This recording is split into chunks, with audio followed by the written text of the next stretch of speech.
You're listening to Reza Riffs with Keith Reza and Alan Lee, right here on LA Talk Radio.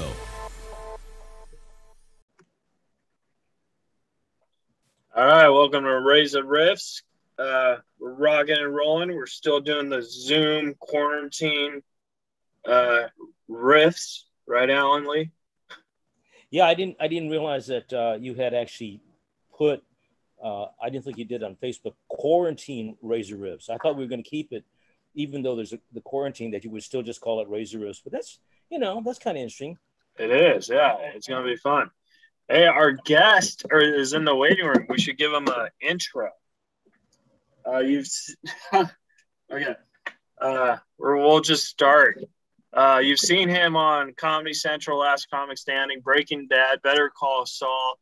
He's going to be at the Brea Improv. He's at the Brea Improv this weekend. Lavelle Crawford. You ready to meet Lavelle, Alan Lee? I sure am. Are you? Yeah, we're going to rock and roll, man. It'll be fun. Yeah, just let him in. I hope so. Hey, Lavelle. Can you see me? Hey, Lavelle, how are you?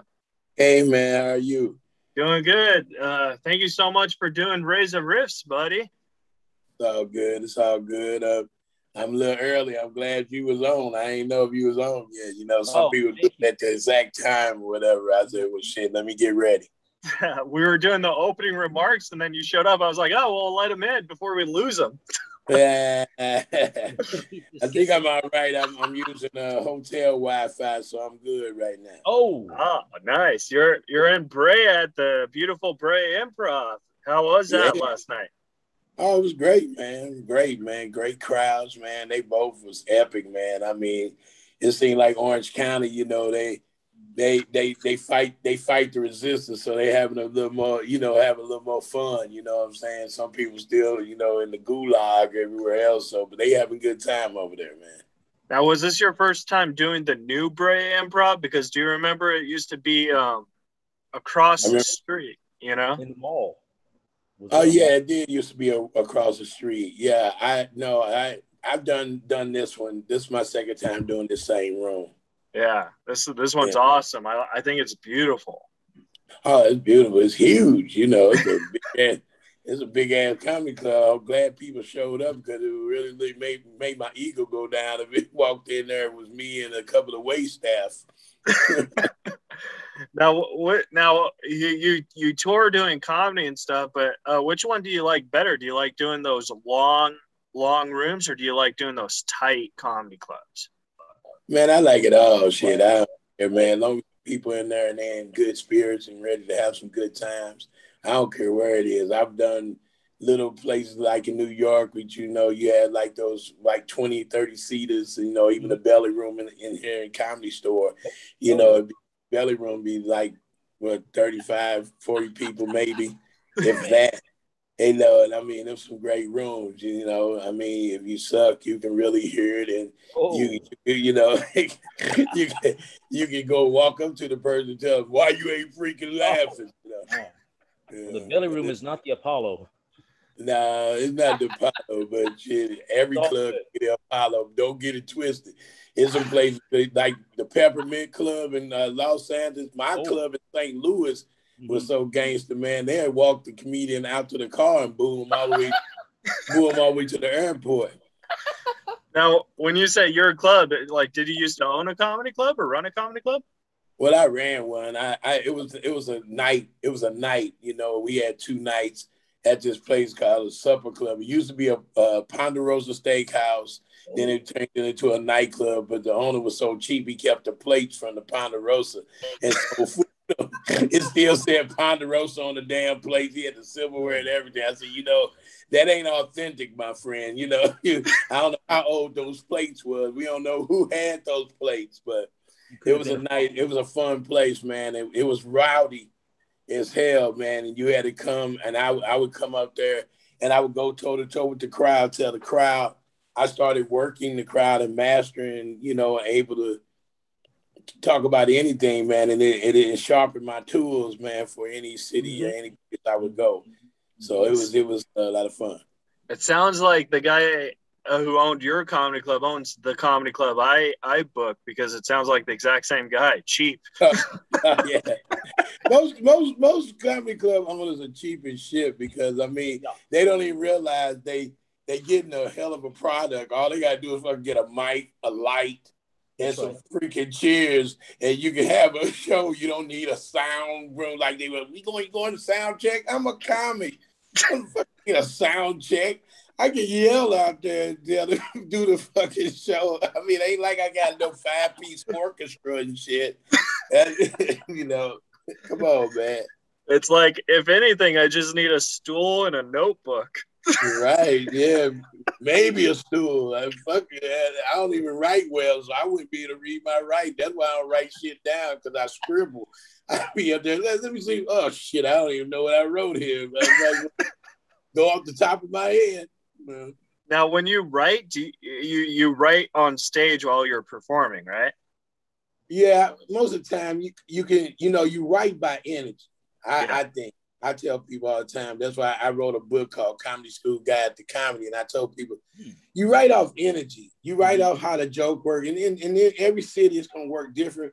But if you work that joke enough, you'll know how to make it work anywhere. You try it, and you may have to put it in the middle of your set, the beginning of your set. You got to feel the energy in the room. And maybe you fucking don't even do that act that night, because it might somebody might have failed walking out the room, or somebody got in an argument. If you could turn that shit into comedy, because you don't never know at a comedy club what's gonna happen. I mean, I've been there where a lady literally was at the show, was so sleepy, got down out of her chair and laid in front of the stage and went in full on fucking rest during the show.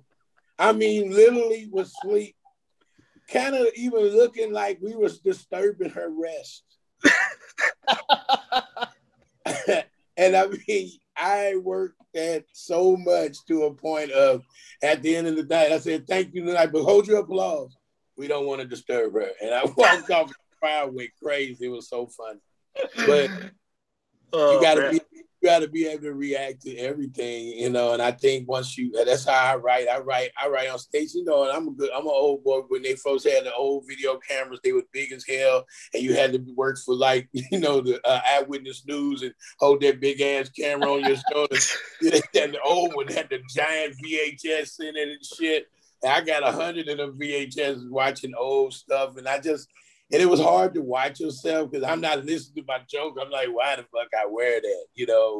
What my hair? But then I started, recording myself, and I just listen to, I don't listen to be funny. If it makes me laugh and I'm listening to it, I say, oh, that was funny as shit. I got to do that again, because I got stuff that and that's how I write. I don't never write it down.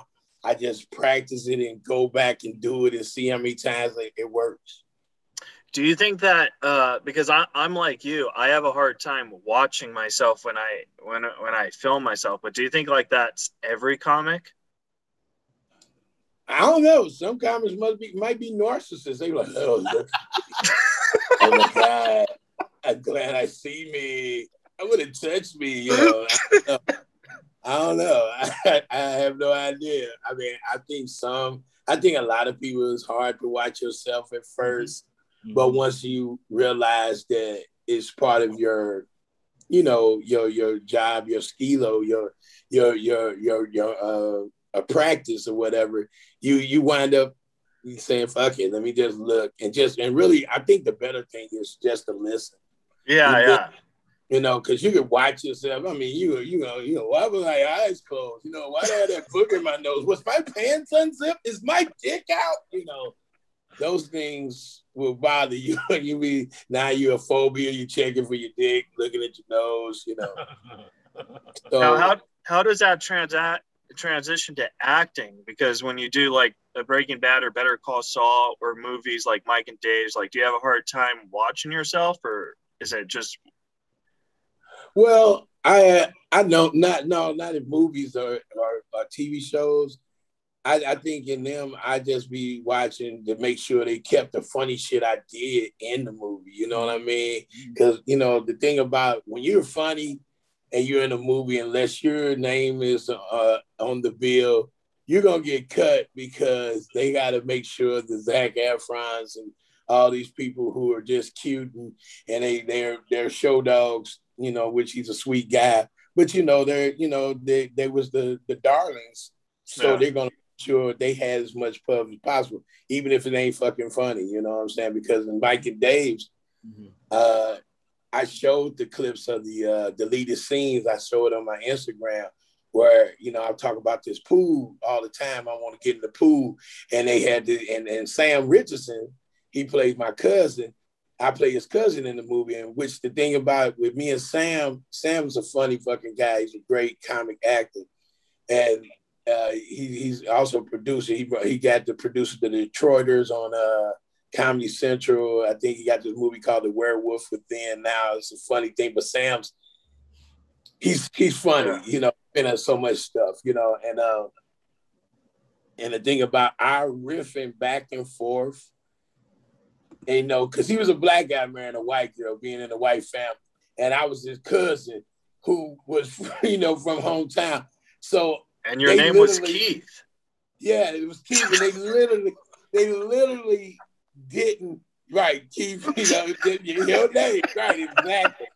You know, I've only met a few. I've got one of my best childhood friends' name is Keith. It's strange enough. And you got your new best friend named Keith. Yeah, you too, Keith. You're my buddy, man. Don't ever forget it. Always know it.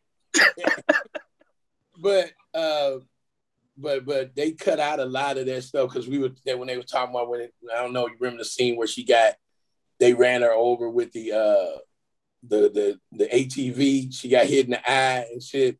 Because I was talking about we shouldn't even go to that part. We should go with the dolphins because they're so majestic and they're so wonderful and they're smart creatures. Why won't we go? But why would y'all want to go out in the woods where they filmed Jurassic Park? You know, some of them dinosaurs are still living there. He said, no, it was not no dinosaur. That was all green screen. Yeah, it was green screen for the big dinosaurs, but some of the extras are still there. And me and he, no, they're not. And we're going back and forth, right? And they're laughing their ass off.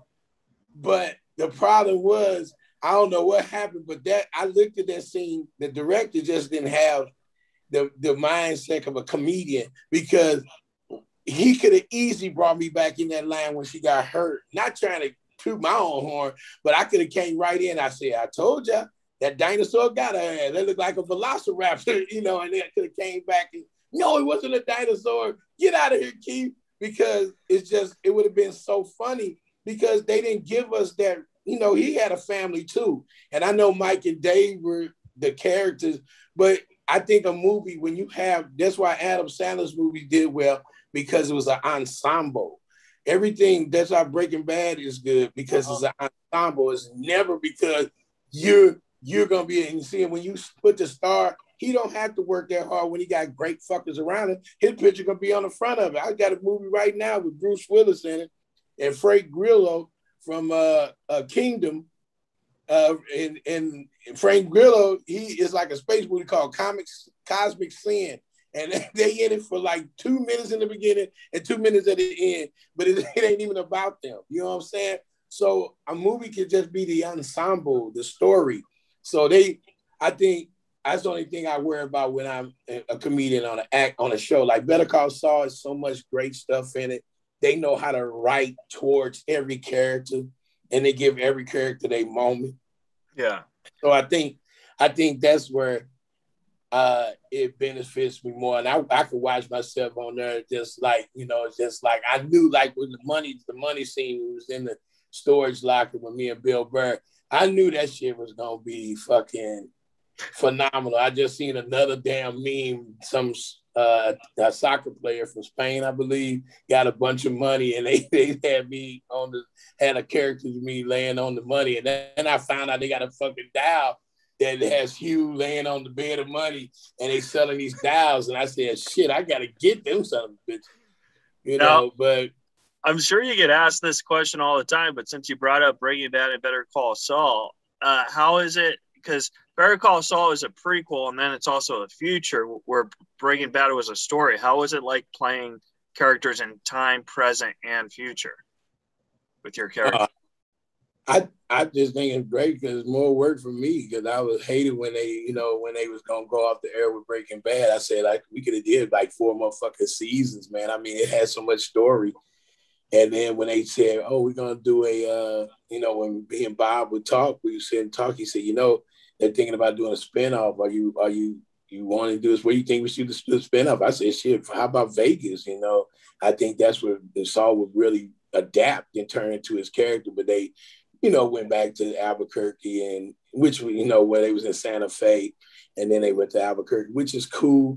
And I was excited, and I think the whole thing about Hugh's character, I just didn't even believe it or not. People, I tell the backstory about this all the time.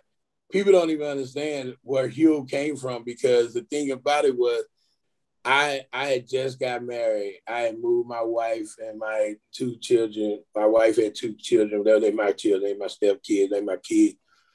I hadn't even had my little boy yet. I moved all of us up to California. My daughter, she had started school in California, which I was like, oh, fuck, let me find the right school because I don't know schools in California. We know we had the gangs and shit, but we was living over in, at least over in the valley. So we was going to take her to let her go to, I think I forgot where it was, but it was a school. They said, well, they gave us a pamphlet of the curriculum. It's about this thin. But then they said, but they gave us this giant ass fucking packet of the no's and do's and don'ts around gang members. I was like, you really telling me that y'all got a whole thing about gang members, but only a little bit about fucking curriculum? I don't think we're going to go there. I don't think we're going to go to this school. I think we're going to pass, ma'am. And I mean, say, well, okay, that's your choice. I said, you get that right, it's that choice. So when I moved him up here, I had just came off the road exhausted. You do multiple shows. I'm coming flying back from the Midwest or the East Coast, wherever I was coming from, back to LA. That journey was always a trot. I'm coming in, I'm tired. I got a new manager. He called me, hey man, I got an audition. It's big. You need to go read for it. I said, dude, it's fucking 4:30. I just got through the hellacious 405 traffic. I can't do shit today. I'm going to lay the fuck down and decompress. Man, they only can get you in today. I said, well, fuck it. I won't do it. He was like, man, just, can you just muscle up? Is Breaking Bad? I was like, okay. I heard about Breaking Bad. I watched it. I watched on the pilot episode when they boiled a couple of guys in the acid and it dropped through the floor. I said, it's a great show, but I never knew nothing about it. But it was still in its like infant stage at that time. And I was like, I don't know, man. And so I went in, read for the shit. I went in for Lucius, the truck driver. He was like I think Pinkman's truck broke down and I was coming to help him out. And I had a little bit of lines. So it was going to be brief. But when I got in there, it was like 4 guys. And the guy said, man, hey, buddy, hey, you mind reading for this other part? Because I did Lucius. I did good. I was there, the lines, here you go. If you're going to pick me, pick me. But then he going to say, can you read for this other part? And I was like, well, okay. And I hadn't practiced it. He said, it's not no big deal. It's just one line. It was just one fucking line. It was like, we're closed. That was it. We're closed. We're closed. That's it. I did it like 3 times. And they went, hey, can you start Wednesday? I was like, you fucking kidding me? I always dreamed about this shit because you always hear those Hollywood stories about like Elvis working at a gas station and the guy said, hey, you got a hell of a voice and a look, kid. Get in the car. That's going to make millions. I always wanted that shit to happen. But it was just like out of the blue, I got the role of Hugh. It was like this sleepy ass fucking big overweight fucking security guard who, people fell in love with his little one-liner and his antics of just being who he was. And I just didn't know how did I touch people. And then fucking next we got a SAG award. I was like, oh shit, I got a fucking actor award. Yeah. People say, you carry that shit around with you everywhere. I said, I know, because I think I walked past Oprah and fucking Forrest Whitaker pointing in their face like, fuck you, Oprah. Fuck you. yeah, in your face, in your fucking face. You know, man, it was great. Did you say, great. And I'm a comedian? Right. I'm a comedian. Hell, I just got this tuxedo Thursday. It was great. And see, and being a guy like me being on the red carpet is like, you only see kind of people like us every once in a while who fucking are normal people who you give me an interview, I'll talk your fucking head off because I got shit to say. You know, you like, it's just so marvelous to be here. Some great stars. I'm like, fuck that, man. We've been kicking it. We had a good ass time, man. Last time I stand and kiss my dick because I did it, baby. You know, I was talking shit, but it was a great moment, man. You know, and it turned out to be so big, and I didn't even know. I was just having fun with it, and the following became like the season I went on. That's when Breaking Bad blew up, not because of me. That's when I think. No, it's because of you. But Netflix took over because, like, what's his name? Aaron Paul said he was an overnight success. He had been on the show 3 seasons, and when they put it on Netflix, it became an overnight success. And it became bigger than life. And then, I mean, just from that interchange of me being on the fucking show, and they went and they did like other shit, like they did the Ozarks with my man Justin Bateman. It was kind of similar to that. So it's interesting how this show, and it ended lovely. The last part, he went back to his whole meth lab and he got shot and he saved Jesse, and it was just so epic. The show was so perfect. And then just to have Better Call Saul come in and the genius of that. So, I mean, yeah, man, I love that shit, baby. Yeah. Great show. Alan, did you have a question about Aaron Paul? Well, I tell you, he answered it right now. And I just had a little thing about, I always thought that he was so perfect in tone, for the Babino, like I thought this guy's from New Orleans, and he makes it out, to New Mexico. How was it working? We were talking earlier about an ensemble effect, and I thought it interesting that you worked with Bill Burr, so you had a little ensemble going with another comic. Comics work with comics, but I'm just saying, obviously, you know what you're doing. But I thought it was interesting the dynamic between you and Bill Burr. The strange thing about that is, everybody, it was like 4 or 5 of us on the show that were did comedy, actually. Bob Odenkirk. That's right. I mean, Bryan Cranston said he did it for like fucking 8 months. What's his name? Gomi, Stephen Q. Manzata. Larry Hankin did it too. Did you know that? Who was that? Larry Hankin, the guy who destroys the truck. He's the old guy. Oh, really? Yeah, I didn't know that. No, I didn't. I didn't know that. But I'm just, it's so crazy. Me and Bill, strange enough, Bill became a major success. We both had our great successes, but at one time, Bill was on doing some black comedy college tours with me, and he would open up for me. And we worked together a lot, and I was always a fan of Bill's. I always thought he was funny as shit. And we worked together several times, and we was cool. We were friends. Yeah. We wasn't always hanging out buddies, but we knew each other and we respected each other. So it was kind of like that rapport kind of fit us. We both kind of surly kind of guys, and and so I think we matched up so well together just off of our personalities. And I think it was easy. The way they write it is so easy to be who you are. You don't have to jump into something amazing. I think the hard part was just being a pickpocket with my big ass hands reaching in like I'm down there sexually harassing people, with these big ass hands, like, But I think everything else about it was just, like a breeze. Yeah. Now, you talked about the difference between filmmaking and then working with Adam Sandler.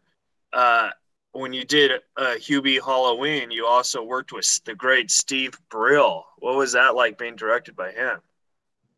Well, I mean, every director I love, because I'm glad I'm in the film. But, the crazy thing about it is I think all directors are slave drivers. But, Steve, he was one of the easy ones, you know what I'm saying? because he shot it here, he shot it there, and he gets to look, and then we go on about something else. You know what I'm saying? I love like that. I hate directors. Okay, we got to get a above view. We got to get a side view. All right, we're gonna put a camera on a canary and let them fly around and see what kind of shots we can get with that. Lavelle, can you come off a mountain and say your line at the same time as you free fall into this safety mattress? You know, like what the fuck, man? I mean, it's for real. I mean, I did a TV episode because like I talked about Adam Sandler. I just did another one of his productions called Home Team. Is a story about Sean Payton when he got suspended from the NFL, coaching the New Orleans Saints, and it was like an off story that when he went back home to see his kid, he went and coached his son's little league football team, and I played Gus the bus driver, which.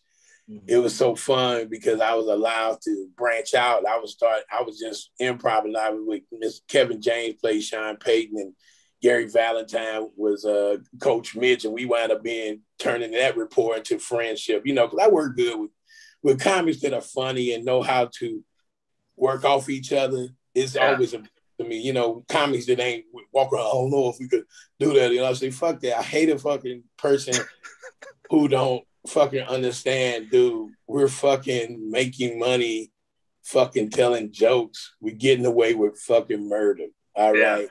Yeah.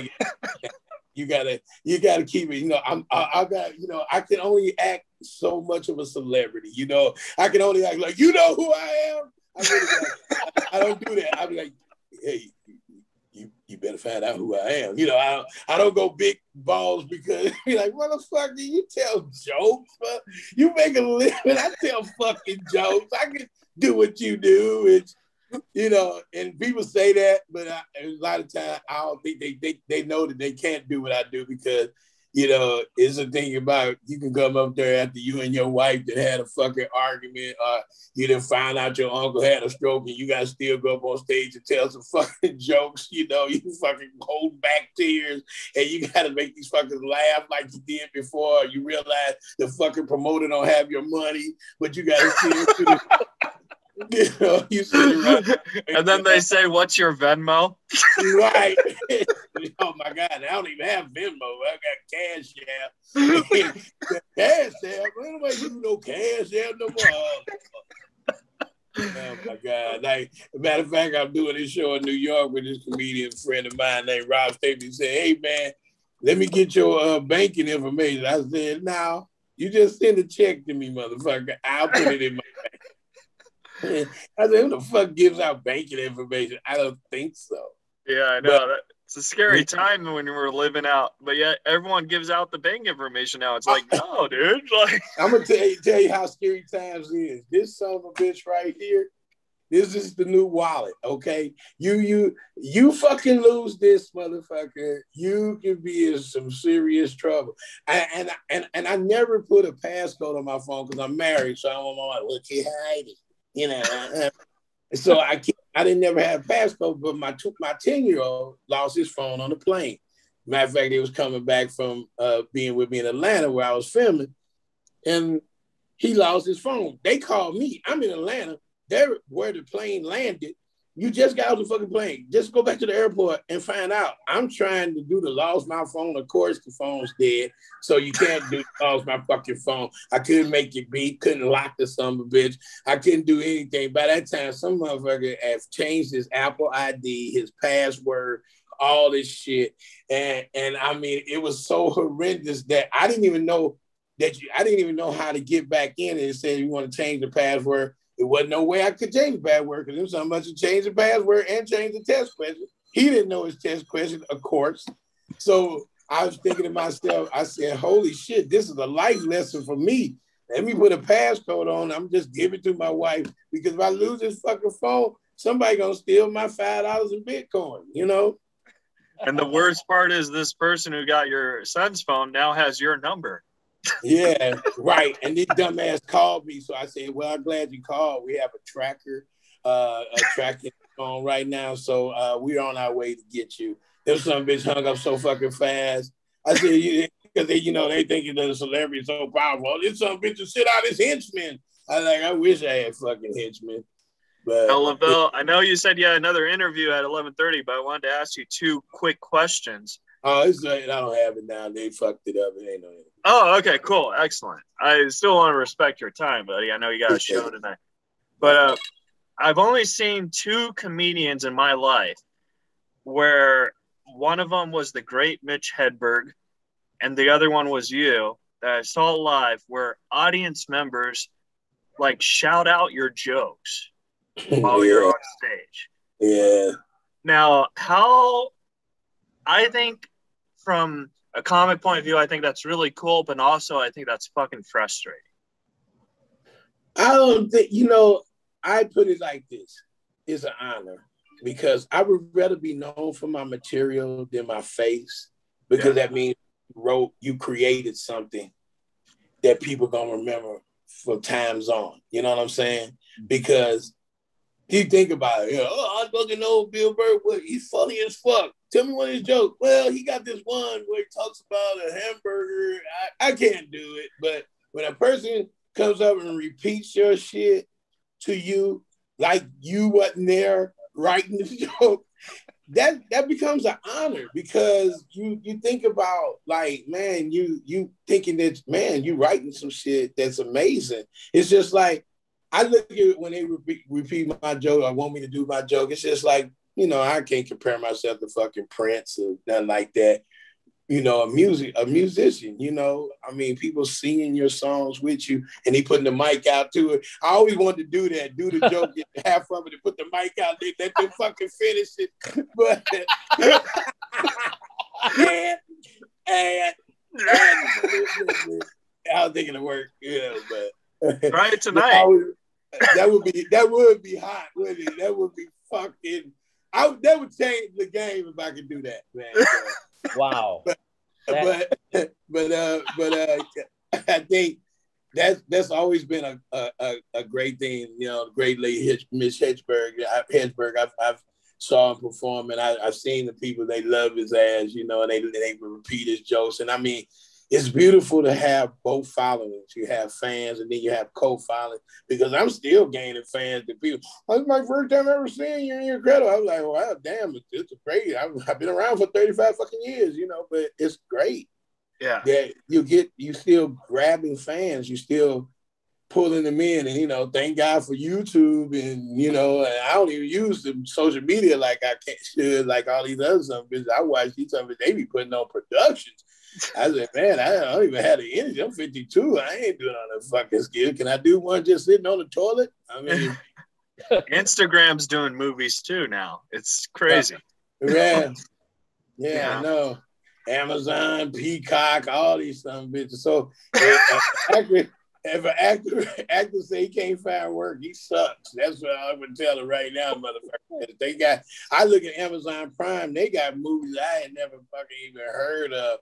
And, and I mean, I watch them because they some of the weirdest little freaking movies. I like sci-fi, and I like crazy thoughts, and one thing I love about what they show a lot of foreign films, because foreign films touch on shit that Americans don't touch on no more, because we be trying to copy something that's already done instead of going far-fetched.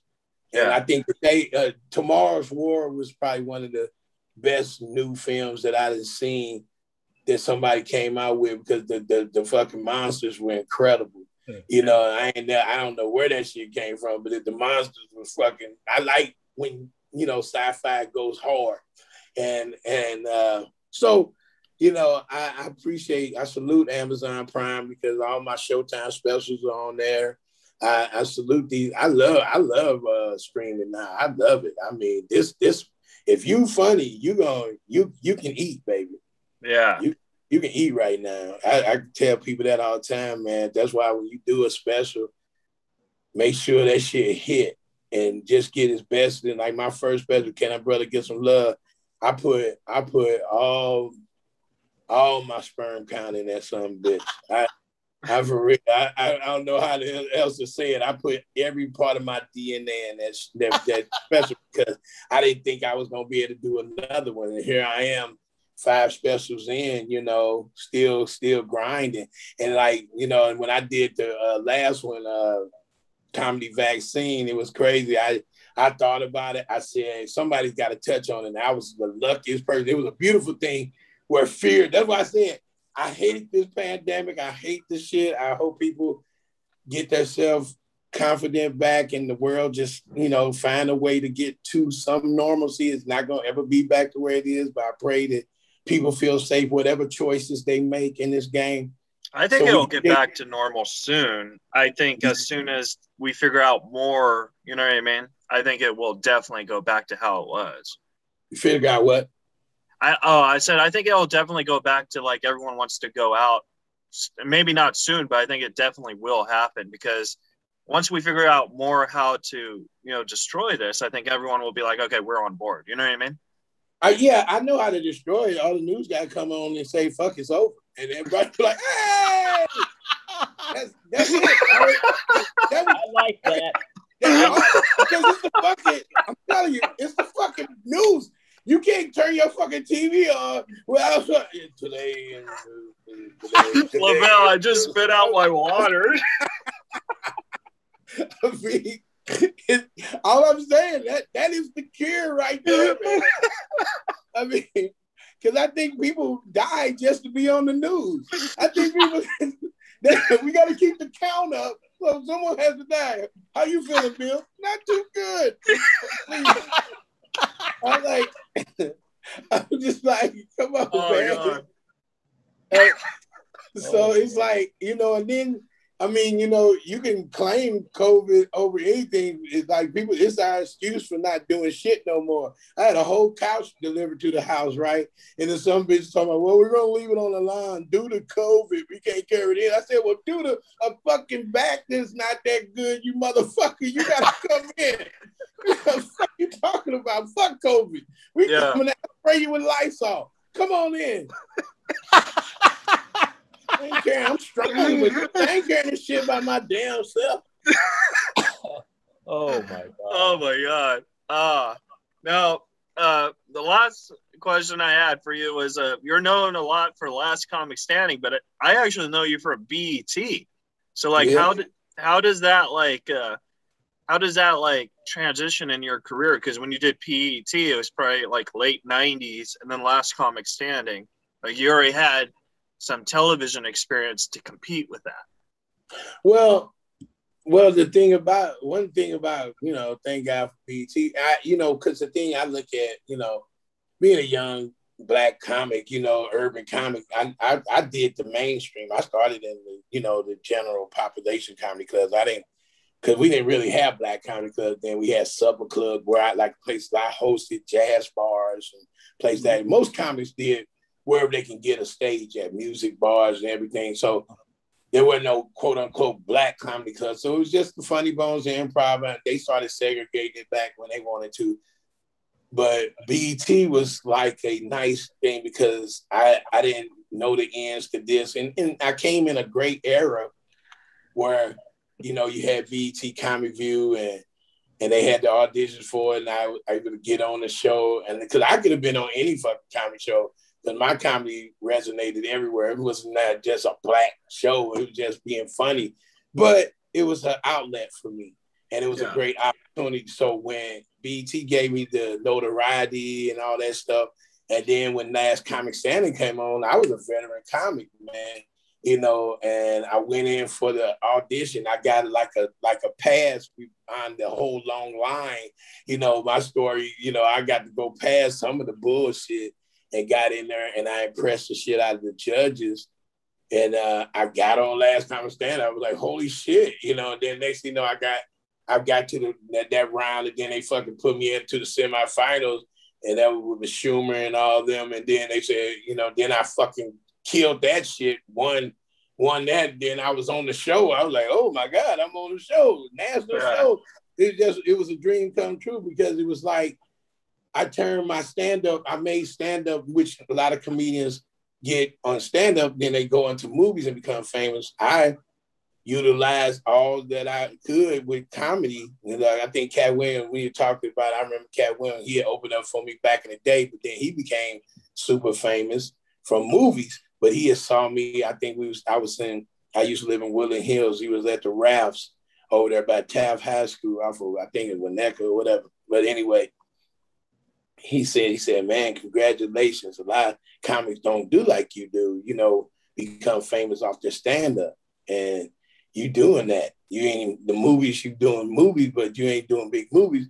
And your shit is all off your stand-up. So congratulations. I said, man, I never even thought of it like that. But because of those shows and going on there and just seizing the day, it just helped me. It opened up every door, because Adam Sandler was watching me on YouTube off a clip off of that and said, man, we got to get this fucker in a movie.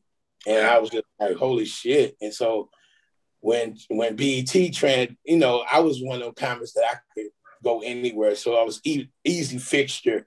So from BET, I went right into Last Comic Standing. Didn't change a muscle. I came right in and just being Lavelle, just being the character I was, and people started falling in love. And the dangerous thing about somebody, when you're funny and you're likable, you're a dangerous combination. People scared of that, because you're gonna eat, you know what I'm saying? Because if you're funny as fuck, it's just like great Ralphie May, Ralphie May was likable, man. People loved him. He looked like the fat, funny uncle that sit up there eating and telling jokes. John Panette. And they lost the Dat fam. How did that happen? But, that's where your story is written. You know what I'm saying? Because like John Reed beat me out. People, I can't believe it. I'm like, well, it ain't the thing about it, but it's how you do your career, with it. Because I think basically, I tell people all the time, these TV shows and shit are just like being on a space shuttle. You got two fucking rockets that explode you up to space. And then after you get past that, you're in orbit, you have to use the other fuel to keep you going, the smaller engine. So you got to get the rocket fuel from the TV shows, boom. And then once you get up there, you're going to have enough fuel to go around the orbit and start landing on planets or whatever the fuck you're going to do to stay up in space. You're going to have to stay up there. So if you got the fuel to stay up there, you're going to be a bad boy, but if you don't, you're going to fall, and that fan, I think that fan started writing harder, though. He started writing harder after I love Dad. I just thought Ralphie got robbed on it. Oh, I mean, he got robbed, but it didn't stop Ralphie, though. Yeah. Ralphie still, I think you look at Dad didn't why Dad wasn't in Hangover 2? Why wasn't he the one that they used instead of, my man Steve, what his name was, Doc. He was a doctor, but that fan he was just, he was this little Vietnamese boy. It was different. It was a different look. I think that's what Hollywood do. They do a look. They try to make a look. Right. And see, overweight guy. He wasn't the look that Hollywood wanted to look at. That's why fat guys don't really do. Now we are allowed to do Burger King commercials. Back then,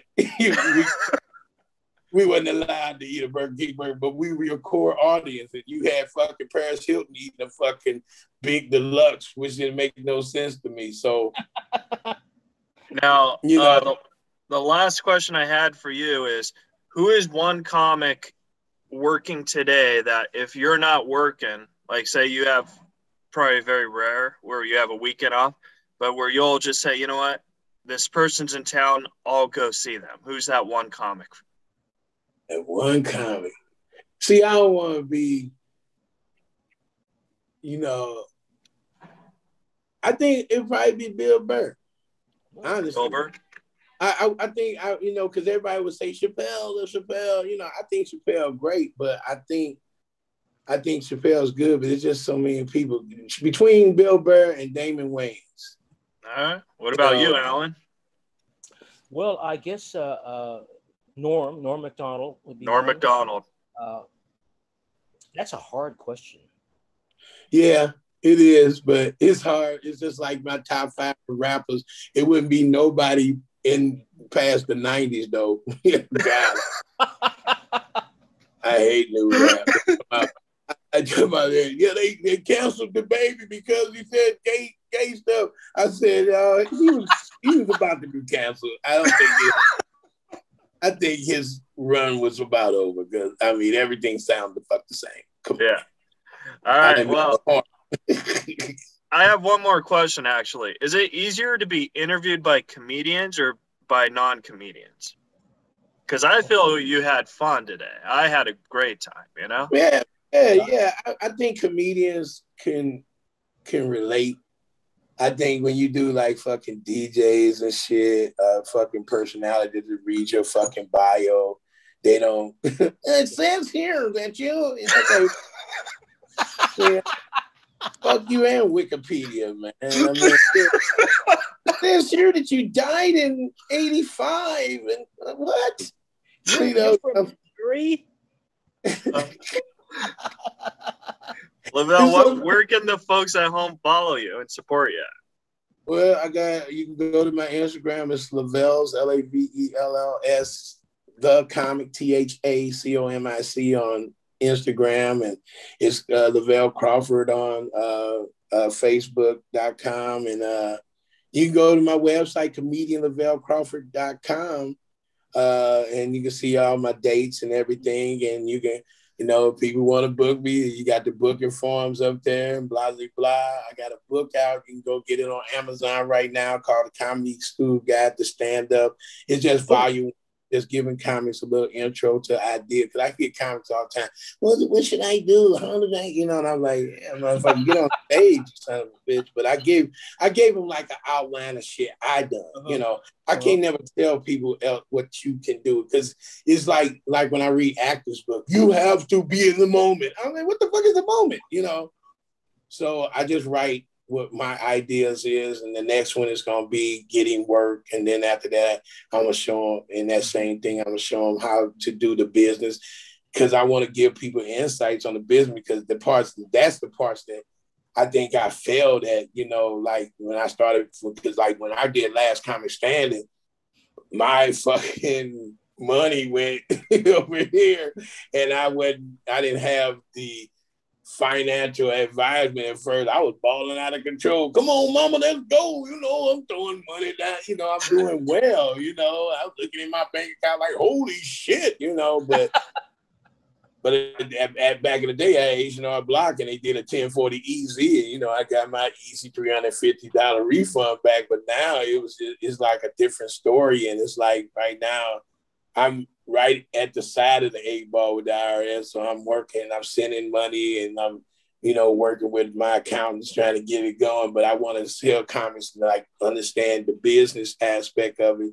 so that you can keep what you make and learn how to sow a seed and make that money stick, because you can always work as a comic, but when you get a certain age, you don't want to be on that fucking plane all the time. I said I love stand-up, but when you get a fucking kid and wife and you're over the travel. Man, I mean, now where you can't breathe until you get off the plane, you know, you got to suffocate. I've never drank so much fucking water so I can keep my mask down on the plane. I mean, I know people be thinking that mask don't fucking protect shit. It just suffocates me. But hell, my nose ain't that damn big, so you push my nostril down. I'm almost like I feel like. Well, you know how we could change that? We get a weather news guy and say it's fucking over. Exactly. Fucking, where's Wolf Blitzer? Who can fucking do this? All we need is Sean Hannity and all this stuff. Bitch. Don Lemon, get off your high horse and say it's over, and we can move on with our life. I swear, one fucking guy on the news say it, and because that's where we are. And everybody, if you come to people, I don't believe it. You watch it, I can't. I still ain't going out, but I think we can get rid of that part. I mean, you know, the mask part. That's why I love Orange County, man. We fucking.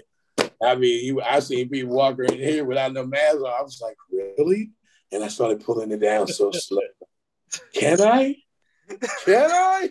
It was great, man, because I said this was Orange County must be where everybody in LA come to breathe for a couple of hours, and then they go back home. And we're back. Because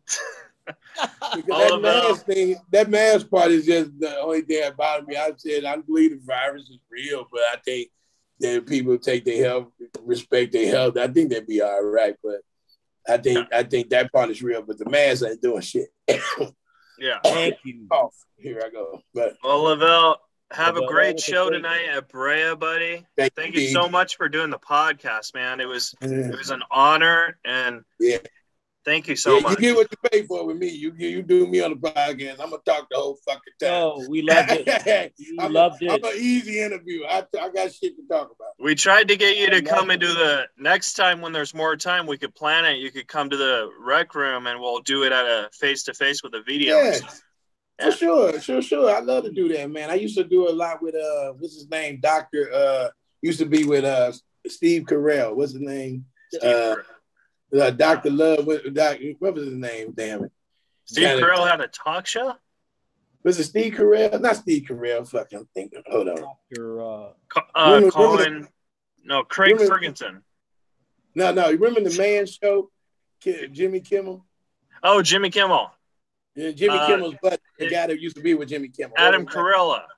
That's what I was trying to but the doctor that used to be on MTV, he would talk about gay relationship. Damn, I can't. I'm 52. I'm sorry.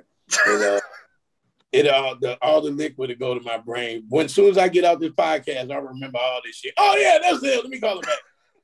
But, just call me and be like, Keith, I remember. Right.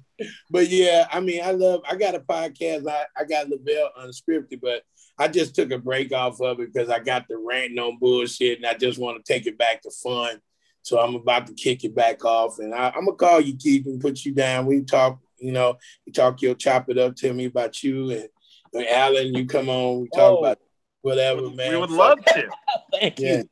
Man, we can have fun with it, man. I appreciate y'all, getting with me, and just send me a link. Let me listen to it and see what happens. All right, Lavelle. Well, have a great show tonight. I love you very much, and thank you for making me smile. Thank you, Lavelle. You're the bomb, man. Appreciate you. Bye-bye. Bye, guys. All right. So that was the interview with the great Lavelle Crawford, guys. Subscribe, rate, and review on Apple Podcast. Alan, was that a blast or what? You know what? I knew it would be intuitively, but he blew me away. He's a straight shooter, and of course, I love his take on the masks, and I loved how he explained Bill Burr in the ensemble. He's a great guy. He's a great person. He's just a nice person, a great guy. I can't wait to meet him again. I hate to be rude, but my sister wants to go out to lunch, and she's texting me like crazy. Are you gonna take her out? Are you gonna pick up the bill or no? That you won't do that. Probably not. I'm not working right now. But she wants to take me. That's all that matters. Alan? Yes, sir. See you later, buddy. You too. Have a great lunch. Have a great day. See you, buddy. Love you, man. Love you.